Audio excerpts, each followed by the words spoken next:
ഇവർക്ക് ഒരു ആദ്യത്തെ കുട്ടി ഒരു മകനുണ്ട്. അത് മന്ദബുദ്ധിയാ. ആദ്യത്തെ ഭാര്യ പോയല്ലോ. അത് മരിച്ചതല്ല, കൊന്നതാ. ഇവന്റെ സുഖമായ ജീവിതത്തിൽ അതൊരു തടസ്സമാകുന്നു എന്ന് മനസ്സിലാക്കിക്കൊണ്ട് തന്ത്രപൂർവ്വം കൊന്നതാ. പക്ഷെ അതാരും പറയുന്നില്ല. അത് ഇവൻ പീഡനം സഹിക്കാൻ വയ്യാതെ ഇവള് അവസാനം ഈ മരിക്കുമെന്ന് ഉറപ്പായപ്പോഴാണ് ഇവള് ആ ഡയറി ഈ കൂട്ടുകാരിയുടെ കയ്യിൽ കൊടുത്തത്. എന്നെ ട്രാപ്പിലാക്കിയപ്പോഴും അല്ലെങ്കിൽ പിന്നെ എന്നെ സെക്ഷുവലി അബ്യൂസ് ചെയ്തപ്പോഴും അല്ലെങ്കിൽ എൻ്റെ ഫ്രണ്ടിൽ ഇദ്ദേഹം മാസ്റ്റർബേറ്റ് ചെയ്തപ്പോൾ അല്ലെങ്കിൽ ഇൻസേർട്ട് ചെയ്യാൻ സമ്മതിച്ചില്ലെങ്കിലും കുഴപ്പമില്ല, അറ്റ്ലീസ്റ്റ് കൺസിഡർ മീ ടു ലിക്ക് എന്ന് പറഞ്ഞപ്പോൾ പല ആക്ഷൻസും ഇയാൾ ആ ഒരു സമയത്ത് ഇയാൾ ചെയ്ത സമയത്ത് എന്നെ അറ്റാക്ക് ചെയ്ത സമയത്ത്, ഹീസ് ആൻ അറ്റാക്ക് ചെയ്ത സമയത്ത് ഒന്നും ഇയാൾക്ക് ഫീൽ ചെയ്തില്ലേ? അല്ലെങ്കിൽ ഭീഷണിപ്പെടുത്തിയ സമയത്ത് നീ ഇത് പുറത്ത് പോയി പറഞ്ഞാൽ ഒരു മനുഷ്യനും നിന്നെ വിശ്വസിക്കില്ല, നീ പോയി പറ, നിന്നെ കൊണ്ട് പറയുന്ന മാക്സിമം നീ പറ എന്ന് പറഞ്ഞപ്പോഴൊന്നും തന്നെ മിസ്റ്റർ സിദ്ദിഖിന് ഇത് ക്രിമിനൽ ആക്ടിവിറ്റി ആണെന്നോ നിങ്ങളൊരു ക്രിമിനൽ ആണെന്നോ നിങ്ങൾക്ക് തോന്നിയില്ലേ എന്ന് ഇത് കാണുന്നുണ്ടെങ്കിൽ ഞാൻ അദ്ദേഹത്തോട് ചോദിക്കുകയാണ്. കാര്യം എനിക്ക് ഒരിക്കലും ഇദ്ദേഹത്തിന് അതിനുശേഷം കാണാൻ പറ്റിയിട്ടില്ല. എനിക്ക് എപ്പോഴെങ്കിലും കാണുമ്പോൾ അദ്ദേഹത്തിനോട് ഇത് ചോദിക്കണമെന്നുണ്ടായിരുന്നു. കേട്ടല്ലോ. അപ്പം ഇങ്ങനെ പറയുന്ന സിദ്ദിഖ് ആരാണ് യഥാർത്ഥത്തിൽ? ആ സിദ്ദിഖിനെ പറ്റി നമ്മൾ പഠിച്ച് മുന്നോട്ട് പോകുമ്പോൾ ക്രൈം നേരത്തെ ഒരു വാർത്ത പുറത്തുവിട്ടിരുന്നു. ശാന്തി കൃഷ്ണയുമായി, അതായത് നടി ശാന്തി കൃഷ്ണയുമായി ഇദ്ദേഹം വളരെയധികം അടുത്ത ബന്ധമുണ്ടായിരുന്നു.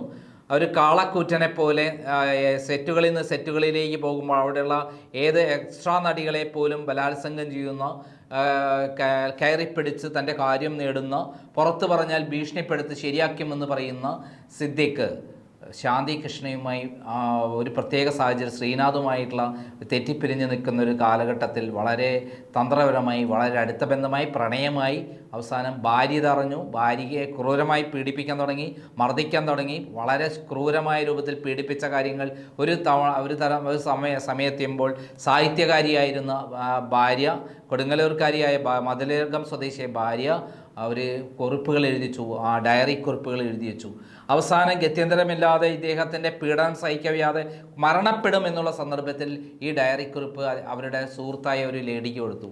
അങ്ങനെ ആ സുഹൃത്തായ ലേഡി കൊടുത്ത ഡയറി കുറിപ്പ് തെക്കുംഭാഗം മോഹൻ എന്ന് പറയുന്ന ക്രൈമിൻ്റെ മുൻ പത്രാധിപർക്ക് കിട്ടുന്നു.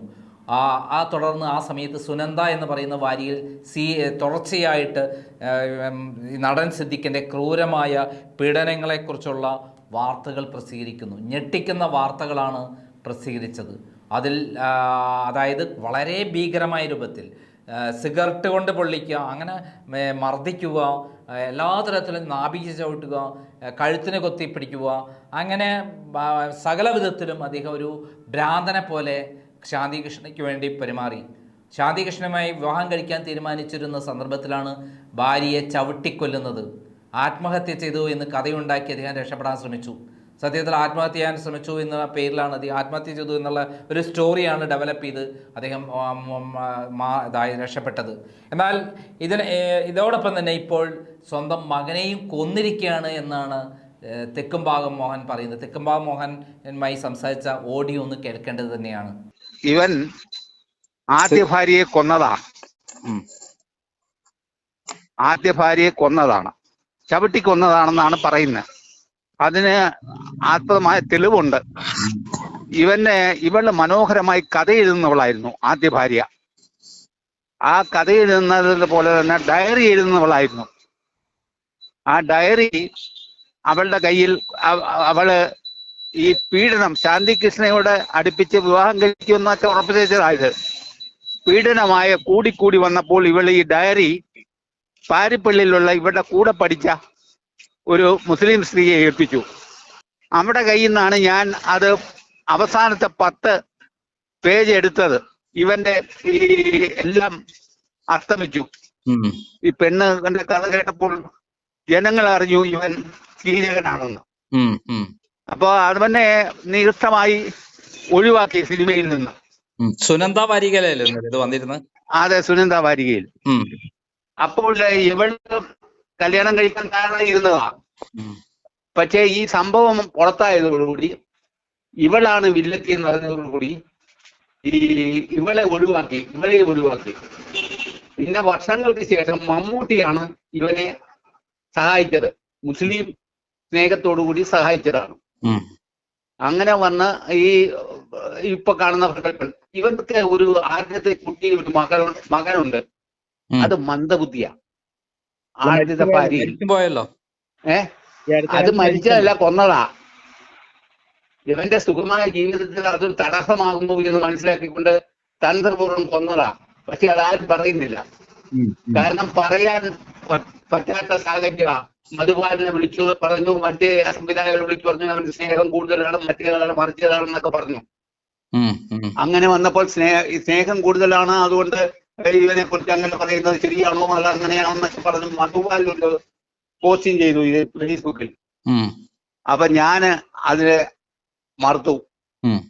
ഞാൻ പറഞ്ഞു ഇങ്ങനെയല്ല, ആദ്യ ഭാര്യയെ കൊന്ന ഇവൾ മധുബാൽ പറഞ്ഞത് ആദ്യ ഭാര്യ കുളിക്കുമ്പോൾ ഈ സ്വിമ്മിംഗ് പൂളിൽ പെട്ട് മരിച്ചു പോയെന്ന. ഞാൻ പറഞ്ഞത് അങ്ങനെയല്ല, ഇവളെ കൊന്നതാ, ചവിട്ടി കൊന്നതാ. അത് ഇവൻ പീഡനം സഹിക്കാൻ വയ്യാതെ ഇവള് അവസാനം ഈ മരിക്കുമെന്ന് ഉറപ്പായപ്പോഴാണ് ഇവൾ ഈ ആ ഡയറി ഈ കൂട്ടുകാരിയുടെ കയ്യിൽ കൊടുത്തത്. അതിലെല്ലാം ഈ കാര്യങ്ങളെല്ലാം പറയുന്നുണ്ട്. ആ ശാന്തി കൃഷ്ണനായിട്ടുള്ള അടുപ്പം എല്ലാ കാര്യവും പറയുന്നുണ്ട്. അങ്ങനെ വന്നിട്ടാണ് അവളും ഔട്ടായി. അവള് പിന്നെ ഇപ്പോഴാണ് ഈ പഴയതെല്ലാം മറന്നുപോയല്ലോ നാട്ടുകാരെന്ന് വിചാരിച്ച് ഇപ്പോഴാണ് വരുന്നത് സിനിമയിൽ. ഞണ്ടുകളുടെ കൂട്ടത്തിലോ ഞണ്ടുകളുടെ കാലോ ഏതാണ്ടൊക്കെ പറഞ്ഞ് അത് വന്നു. ഇവന് ഈ മകൻ മരിച്ചു, മൂത്ത മകൻ മരിച്ചു. പക്ഷേ ആ സമയത്ത് തന്നെ അവൻ പുറത്തിറങ്ങി. ഇവൻ പറയുന്ന എല്ലാം സ്നേഹമുണ്ടെന്നാ മകനോട്, അതിരറ്റ സ്നേഹം. പുള്ളിയാ അവൻ. എങ്കിൽ പിറ്റേന്നാണ് ആ അമ്മയുടെ തെരഞ്ഞെടുപ്പ് നടക്കുന്നത്. ഇവന്റെ കുട്ടി മരിച്ചതിന്റെ പിറ്റേന്ന്. അപ്പൊ ഇവൻ ദുഃഖത്തോടെ കൊണ്ടിരിക്കുകയാണെങ്കിൽ അവൻ ഒരിക്കലും ആ കണത്തിൽ വരത്തില്ല. അപ്പം അതിൽ നിന്ന് മനസ്സിലാക്കാം അവൻ ഇതെല്ലാം ജാടയാണ്. ഇപ്പൊ ആത്മകഥ പ്രസിദ്ധീകരിച്ചു. ഇന്നലെ തീരുമാനിച്ചത് ആത്മകഥ പ്രസിദ്ധീകരിക്കുന്നില്ല എന്നാ. കാരണം ഇന്നലെ മറ്റവൾ വന്നല്ലോ, നടി രേവതി സമ്പത്ത്. അവള് വന്നതോട് വെളുപ്പിത്തോടുകൂടി ഇവന്റെ സുഹൃത്തായി. അപ്പൊ പിന്നെയും അത് മാറ്റി. പക്ഷേ എന്നാൽ പിന്നെ മമ്മൂട്ടി വരുമെന്നാ പറഞ്ഞത്. മമ്മൂട്ടി വന്നില്ല. മമ്മൂട്ടി തന്ത്രപൂർവ്വം മാറിക്കളഞ്ഞു. കാരണം ഇവന്റെ ഭാവി ഇനി ചെയ്തു കളഞ്ഞതാ. കാരണം ഇവള് സർക്കാർ പറയുന്നത് ഒരാൾ കുറ്റം പറയാൻ മുന്നോട്ട് വന്നാൽ ഞങ്ങൾ കേസെടുക്കുന്ന. ഇപ്പൊ രേവതി മുന്നോട്ട് വന്നിട്ടുണ്ട്, വേറൊരു പെണ്ണും മുന്നോട്ട് വന്നിട്ടുണ്ട്, വേറെ 2-3-4 പെണ്ണുങ്ങൾ എക്സ്ട്രാ നടികൾ മുന്നോട്ട് വന്നിട്ടുണ്ട്. ഇവന്റെ കൂട്ടുകാരുടെയും ഒക്കെ താമക്കേടിയുടെ അതൊക്കെയാണ് പറഞ്ഞിട്ടുള്ളത്. അതുകൊണ്ടാണ് ഇത് ഇവൻ പ്രസിദ്ധീകരിച്ചാൽ പിന്നെ ഞാനൊരു പോസ്റ്റ് ചെയ്തിട്ടുണ്ട്. ഇപ്പൊ പ്രസിദ്ധീകരിച്ചാൽ മലയാളികൾക്ക് ഈ ഇവരുടെ ആദ്യ ഭാര്യയുടെ ഡീറ്റെയിൽസ് കംപ്ലീറ്റ് ഡയറി കുറിപ്പിലൂടെ പുറത്തു വരും. ഇപ്പോൾ ഞാൻ പുറത്തു വരും. ഡയറി ഉണ്ട്, വ്യക്തമായി ഞാൻ കണ്ടതും ഇവിടെ പബ്ലിഷ് ചെയ്തതുവാ. ഡയറി ഇപ്പോഴും ഉണ്ട്, ഭീഷണിയായി. കേട്ടല്ലോ. അതായത് സ്വന്തം മകൻ സാപ്പി എന്ന പേരിൽ നമ്മളെല്ലാവരും കേട്ടിരുന്ന ഈ പറയുന്ന മകനെ കൊന്നു എന്നാണ് അദ്ദേഹം പറയുന്നത്. ആ പറയുന്ന സാഹചര്യങ്ങളെല്ലാം വെച്ച് നോക്കുമ്പോൾ തീർച്ചയായും നമ്മൾ ഭയപ്പെടും. കാരണം അദ്ദേഹം മകൻ മരിച്ചു കിടക്കുന്ന സ്ഥലത്തു നിന്നാണ് നേരെ അമ്മയുടെ സെക്രട്ടറി ആവാൻ വരുന്നത്. അദ്ദേഹത്തിൻ്റെ മുഖത്ത് എവിടെയെങ്കിലും ഒരു ദുഃഖമുള്ളതായി നമ്മൾ കണ്ടിട്ടില്ല. അത്രയും ഭീകരനായ ഒരു കാളക്കൂറ്റനെ പോലെയുള്ള ഒരാളാണ് ഈ പറയുന്ന സിദ്ദിഖ് എന്നാണ് തെക്കുംഭാഗം മോഹൻ പറയുന്നത്. കാരണം തെക്കുംഭാഗം മോഹനാണ് ഈ ഡയറി കുറിപ്പ് കംപ്ലീറ്റ് വായിച്ച് കൃത്യമായിട്ട് ലേഖനം എഴുതിയുള്ള ക്രൈമിലും ഇതേപോലെ റിപ്പോർട്ട് ചെയ്തത് എഡിറ്ററായിരുന്ന സമയത്ത് ക്രൈമിൻ്റെ എഡിറ്റർ തെക്കുംഭാഗം മോഹനാണ്. അതായത് സ്വന്തം ഭാര്യയെ ചവിട്ടിക്കൊന്ന് എന്താക്കി ശാന്തി കൃഷ്ണയെ കല്യാണം കഴിക്കാൻ തയ്യാറായി. അതുവരെ ശാന്തി കൃഷ്ണയെ കൊണ്ട് നടക്കുകയായിരുന്നു. അതിൽ പത്രങ്ങൾ എല്ലാ സിനിമാ മാഗസിനിലും ഗോസിപ്പ് വന്നു, സ്ഥിരമായി ഗോസിപ്പ് വന്നു. ശാന്തി കൃഷ്ണൻ വരും തമ്മിലുള്ള പല സെറ്റുകളിലും കാണുന്നു. ഇവർ ഒരുമിച്ചാണ്, ഹോട്ടലുകളിൽ ഒരുമിച്ചാണ് താമസിക്കുന്നത്, ഒരുമിച്ച് യാത്ര ചെയ്യുന്നു തുടങ്ങിയുള്ള ധാരാളം സംഭവങ്ങൾ വന്നു. അത് സത്യമാണെന്ന് തെളിയിക്കുന്ന തെളിവുകളും പല പത്രപ്രവർത്തകരും പുറത്തുവിട്ടു. ഈ സന്ദർഭത്തിലാണ് ഭാര്യയെ കൊല്ലുന്നത്, ചവിട്ടിക്കൊല്ലുന്നത്, ആത്മഹത്യയാക്കുന്നത്. പിന്നീട് മകനെയും കൊന്നു എന്ന് പറയുന്ന ഭീകരതയാണ് തെക്കുംഭാഗം മോഹൻ പറഞ്ഞിരിക്കുന്നത്. ഇപ്പോഴിതാ ഒരു നടി കൃത്യമായി ഈ സിദ്ദിഖിനെതിരെ പരാതിയുമായി എത്തിയിരിക്കുന്നു. അവരെ ക്രൂരമായിട്ടാണ് ബലാത്സംഗം ചെയ്തത് എന്നാണ് പറഞ്ഞിരിക്കുന്നത്. എന്തായാലും സിദ്ദിഖ് രക്ഷപ്പെടാൻ പോകുന്നില്ല. അദ്ദേഹത്തിനെതിരെ പോക്സോ കേസിന് പരാതി പറഞ്ഞിരിക്കുന്നു. സെക്രട്ടറി സ്ഥാനം തെറിച്ചിരിക്കുന്നു.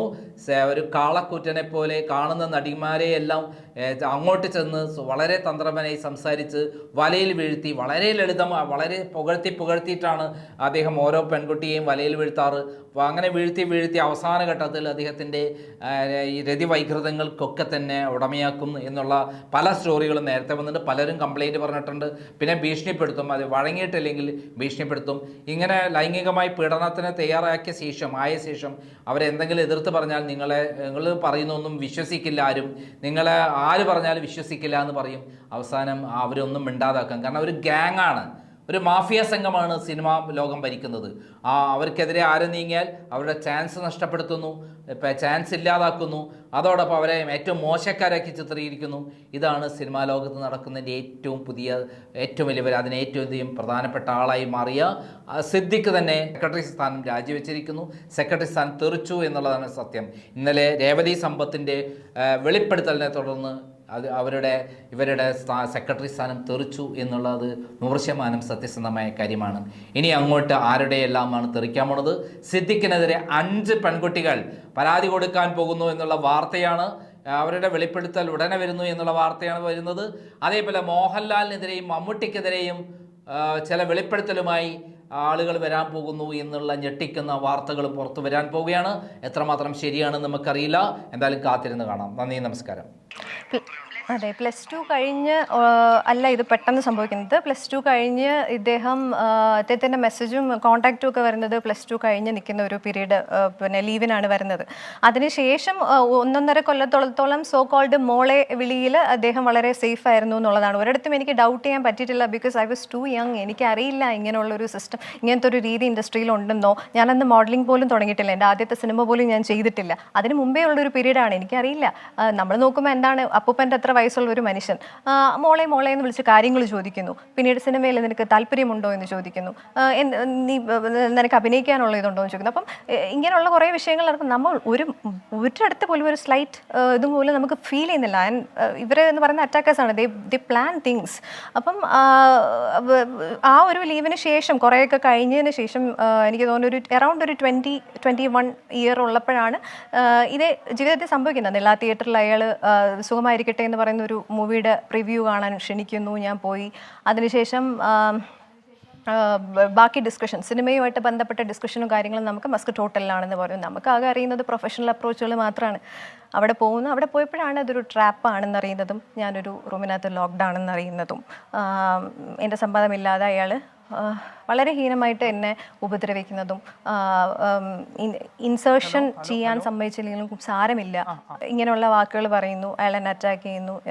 എനിക്ക് ആ സമയം പറ്റുന്ന ടു സെൻസിറ്റീവ് ടൈം ആൻഡ് ആ സമയത്ത് പറ്റുന്ന പോലെ തന്നെ ഞാൻ എൻ്റെ മാക്സിമം സ്ട്രെങ്ത് ഫിസിക്കലി എടുത്ത് അയാളെ ഞാൻ ഡിഫെൻഡ് ചെയ്യുമ്പോഴാണെങ്കിൽ പോലും ഈ പറയുന്ന പോലെ ഇഷ്ടം പോലെ കാര്യങ്ങൾ ഞാൻ സീക്ക് ചെയ്യാണ് ഹെൽപ്പിന് വേണ്ടി. എനിക്ക് ആകെ എപ്പോഴും എനിക്ക് ട്രോമയായിട്ട് ഓർമ്മ വരുന്നൊരു കാര്യമാണ് അവിടുത്തെ മിറർ, മസ്കറ്റ് ഹോട്ടലിലെ മിറർ. ബിക്കോസ് ഞാൻ ഈ ചാവുമോ, എന്നെ കൊന്നുകളയോ, നെക്സ്റ്റ് മൊമെൻറ്റിൽ എന്താ, ഞാൻ ഏത് വഴി എസ്കേപ്പ് ചെയ്യും, ഇതൊന്നും തന്നെ എനിക്ക് അറിയൂല. എനിക്കിനി അടുത്ത നിമിഷം അച്ഛനും അമ്മയും കാണാൻ പറ്റുമോ, ഇങ്ങനത്തെ കുറേ വിഷയങ്ങൾ എൻ്റെ തലയിൽ കൂടെ ആ സമയത്ത് പോവാണ്. ആൻഡ് ഫൈനലി ഞാൻ എൻ്റെ എല്ലാ സ്ട്രെങ്തും എടുത്ത് ഞാൻ ഡിഫെൻഡ് ചെയ്ത് എങ്ങനെയോ പുറത്തിറങ്ങി പോകാൻ വേണ്ടി ഒരു മണിക്കൂർ ഞാൻ അതിനകത്തായിരുന്നു. പുറത്തിറങ്ങി പോയ സമയത്താണ് ഇദ്ദേഹം, ഞാൻ അയാളുടെ പറഞ്ഞു ഞാനിത് റിപ്പോർട്ട് ചെയ്യും, ഞാനിത് പുറത്ത് പറയും എന്ന് പറയുമ്പോഴും അത്രയും എന്താണ് ആ പവർ എന്നൊക്കെ പറയുന്ന ഒരു അതോറിറ്റേറിയൻ ആക്റ്റായിരുന്നു. ലൈക്ക് ഹിസ് സോ എന്താ പറയുക, you go and say to anyone in this world, nobody will believe you. ആര് വിശ്വസിക്കാൻ നിന്നെയൊക്കെ, നീയൊക്കെ ഏതെങ്കിലും ഒരു സിനിമയിൽ അഭിനയിച്ചിട്ടുണ്ടോ, നീ ആരോടോ പോയി പറയ്, എനിക്കിവിടെ എത്രയോ ആൾക്കാർ ഇവിടെ എന്നെ വിശ്വസിക്കുന്നുണ്ട്. He was right Hashmi, because അയാൾ പറഞ്ഞിരുന്നു. അതുപോലെ തന്നെയാണ് പിന്നീട് സംഭവിച്ചത്. ഞാനിത് പുറത്ത് വെളിപ്പെടുത്തുന്ന എത്രയോ കൊല്ലത്തിന് ശേഷമാണ്. ഞാൻ വെളിപ്പെടുത്തിയപ്പോൾ ഐ എം സേയിങ് ദിസ്, ഒരു മനുഷ്യൻ എൻ്റെ കൂടെ ഉണ്ടായിരുന്നില്ല എന്നുള്ളതാണ്. ഒരു സിസ്റ്റവും എൻ്റെ കൂടെ ഉണ്ടായിരുന്നില്ല, ഒരാളും എൻ്റെ കൂടെ ഉണ്ടായിരുന്നില്ല. എനിക്ക് ഞാൻ മാത്രം ഉണ്ടായിരുന്നു. എൻ്റെ അമ്മയുണ്ടായിരുന്നു, അച്ഛനുണ്ടായിരുന്നു. ചെവിക്കല്ലിനപ്പുറത്തേക്ക് അടിക്കാൻ തോന്നും എന്നുള്ളതാണ് കാര്യം. എന്ന് വെച്ച് കഴിഞ്ഞാൽ ആരാണ് ഇവരൊക്കെ ഫസ്റ്റ് സംസാരിക്കാൻ? നമ്മളാണ് അനുഭവിച്ചത്, നമുക്കേ അറിയുള്ളൂ അതിൻ്റെ A to Z. ഒരു മനുഷ്യനും ഒന്നും പറയാനുള്ള സേ ഇല്ല ഫസ്റ്റ് ഓഫ് ഓൾ ഹാഷ്മി ഈ വിഷയത്തിനെ കുറിച്ചിട്ട്. നിങ്ങൾക്ക് ഐദർ ഞാൻ വായിച്ച പോലെ നിങ്ങൾക്ക് ഒന്നുകിൽ മിസോജിനിസ്റ്റ് ആവാം, അല്ലെങ്കിൽ കൃത്യമായി സപ്പോർട്ട് ചെയ്യുന്ന ഒരാളാവാം, ഒരു ഫെമിനിസ്റ്റ് ആവാം എന്ന് പറഞ്ഞ പോലെ. നിങ്ങൾക്ക് മനസ്സിലായില്ലെങ്കിൽ ബെറ്റർ നമ്മളെ ഉപദ്രവിക്കാൻ വരരുത് എന്നുള്ളതാണ്. അത് പഠിക്കാനെങ്കിലും തയ്യാറായി വരണം എന്നുള്ളതാണ്. അങ്ങനത്തെ ഒരു ഇത് ഇവിടെ ഒരിടത്തും സോഷ്യൽ മീഡിയയിലാണ് എന്തെല്ലാം അറ്റാക്കുകൾ എന്ന് പറയും, സൈബർ അറ്റാക്ക്, എന്തൊക്കെ പേരുകളാണ്, ട്രബിൾ മേക്കർ. എനിക്കൊരു സിനിമയിൽ പോലും വർക്ക് ചെയ്യാൻ പറ്റുന്നില്ല, ഞാനൊരു ട്രബിൾ മേക്കറാണ്. ഞാൻ ഒരു സെറ്റിൽ പോയി കഴിഞ്ഞാൽ അങ്ങേയറ്റം പ്രൊഫഷണലായിട്ടാണ് ഞാൻ നിൽക്കുന്നത്. കാര്യം ഞാൻ സിനിമയെ സയൻസ് ആയിട്ടാണ് കാണുന്നത്, ഒരു സയൻറ്റിഫിക്കൽ അത് അത്രത്തോളം ബ്രീഫായിട്ടുള്ളൊരു കാര്യമാണ്. എന്തെങ്കിലും വന്ന് പോയി ചെയ്യാനോ ഒന്നിനും അല്ല ഞാൻ ഇറങ്ങിത്തിരിച്ചത്. എനിക്ക് അങ്ങനെ നിൽക്കണം, അതുകൊണ്ട് തന്നെയാണ് ഇന്നും ആ ഡ്രീമിന് വേണ്ടി ഞാൻ കഷ്ടപ്പെടുന്നത്. പക്ഷേ നമുക്കുണ്ടാവുന്ന കുറേ പേരുകൾ ട്രബിൾ മേക്കർ. പല ഫ്രണ്ട്സും ഇതുമായിട്ട് അവരൊന്നും ഫ്രണ്ട്സാണ്, റിയൽ ഫ്രണ്ട്സാണെന്ന് ഞാൻ വിശ്വസിക്കുന്നില്ല. അപ്പം പലവർക്കും സംസാരിക്കാൻ തന്നെ ബുദ്ധിമുട്ടാണ് എന്നോട്. കാര്യം എന്നോട് സംസാരിച്ചു കഴിഞ്ഞാൽ അവരെ നിലനിൽപ്പായിരിക്കാം, നിലനിൽപ്പിനപ്പുറത്തേക്ക് അവർക്ക് അവരുടെ ചാൻസ് പോകണ്ട എന്നുള്ളൊരിതായിരിക്കാം, അവർക്ക് സംസാരിക്കേണ്ട. ഞാനുമായിട്ട് എനിക്കൊരു സോളിഡാരിറ്റി ഒരു ചെറിയൊരു കോൺവെർസേഷനിൽ തന്നാൽ പോലും അവർക്ക് ഭയങ്കര പേടിയാണ്. ലൈക്ക് നിന്നോട് സംസാരിച്ച ബിക്കോസ് ആ സെറ്റിൽ ഐദർ ഈ പറയുന്ന ആളുകളൊക്കെ കാണും, എന്നോട് ഷെയർ ഒരു പിക്ചർ ഷെയർ ചെയ്താലോ എന്തൊക്കെയും ഇവരുമായിട്ട് നിങ്ങൾക്ക് എന്താണ് ടൈപ്പ്, സോ അവരുടെ ചാൻസ് പോയിപ്പിക്കുക, ഇങ്ങനെയുള്ള എന്തെല്ലാം കാര്യങ്ങളാണ്. ട്രബിൾ മേക്കർ മാത്രമല്ല, അറ്റൻഷൻ സീക്കർ. ഇതാണ് ഞാൻ നേടിയ ഒരു വലിയൊരു കാര്യം, അറ്റൻഷൻ സീക്കർ.